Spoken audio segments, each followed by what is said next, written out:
Nii, ja nüüd me oleme siis 21. sajandi 20. aastate keskpaigas. Sellest on möödas mälestused mul, kui olid elektrikatkestused ja me küünaldega ja tattninadega ja petrooliumilampidega ja mille kõigega valgustasime oma elamist. Sellest on möödas siis nüüd juba üle 70 aasta. Ja mida me näeme? Me näeme totaalset hullust terves Euroopas, kus kindlad, stabiilsed elektrisüsteemid, tootmissüsteemid, ülekandesüsteemid asendatakse ebakindlate, ebastabiilsete süsteemidega. Lammutatakse majandust. Saksa sepikoda, mis oli Euroopa mootor, tänu millele oli võimalik Euroopa Liidu moodustamine, on seisma jäämas. Saksamaalt viiakse tootmist ära. Ameerika Ühendriikidesse muide ka, mis on rohehullusest õnneks loobumas. Ja see kõik on selle tulemus, et meil lammutatakse, neil on kivisöeenergeetika. Sakslased oma rohehulluses loobusid juba aastakümneid tagasi tuumaenergeetikast. Miks? Sest lollakad inimesed ütlesid, et planeet hävib, planeet kuumeneb üle, planeet sureb, inimesed on planeedi katk. Vot sellised hullud inimesed on meil olnud viimastel aastakümnetel võimu juures. Ja nüüd me näeme, kuidas need hullud inimesed lammutavad Eesti majanduse alustalasid, odavat energeetikat. Just praegu nägin ühte postitust, kus väiketootja sai 2,3 senti kilovatt-tunnist, mis ta võrku müüs, ja ostis võrgust 25,6 sendiga elektrit tagasi. 11-kordne vahe. Vaat, kallid sõbrad, aga kus see 11-kordse vahe raha läks? See läks ju kellegi taskusse. Ja see ongi see hiigelräkit, mida te siin propageerite. See on see hiigelräkit, mis selle rohemajandusega on püsti pandud. Keegi maksumaksja käest, riigieelarvest pistab miljoneid, kümneid miljoneid ja lõppkokkuvõttes isegi miljardeid taskusse.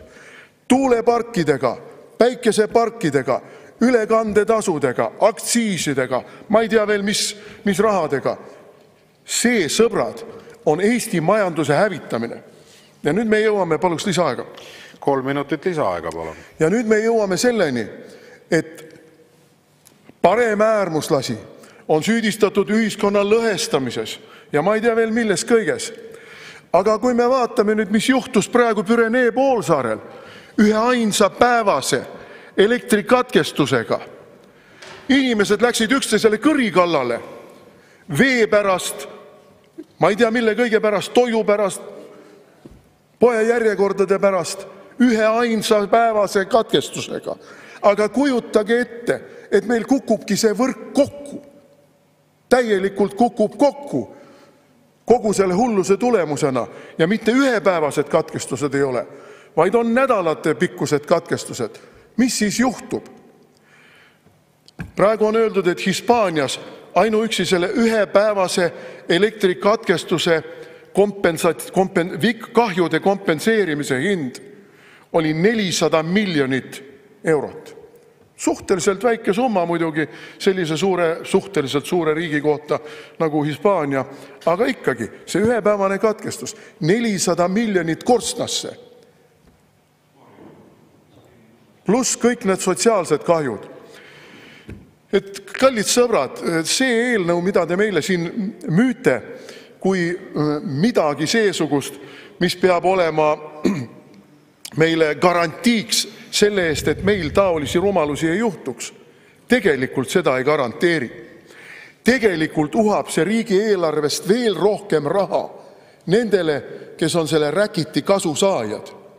Ja sellepärast ei ole meil siin absoluutselt mingit valikut.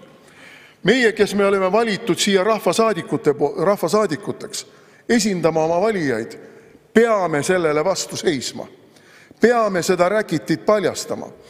Ja õigesti ütles Rain Epler oma sõnavõtus, et need, kes ei saa aru siin, mida nad teevad, no jumal nendega. Aga meil on ju neid, kes saavad suurepäraselt aru, mida nad teevad. Ja selle kohta ütleb ka piibel. Anna neile andeks, sest nad ei tea, mida nad teevad.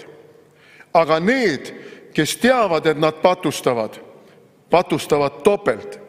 Ja teie, kallid sõbrad, kes te seda räkitit siin läbi surute, need, kes teavad, eriti need, kes on meil siin veel füüsikadoktorid, patustavad topelt ja on kaassüüdlased kõikide nende kahjude eest, mis see räkit Eesti riigile, Eesti inimestele kaasa toob.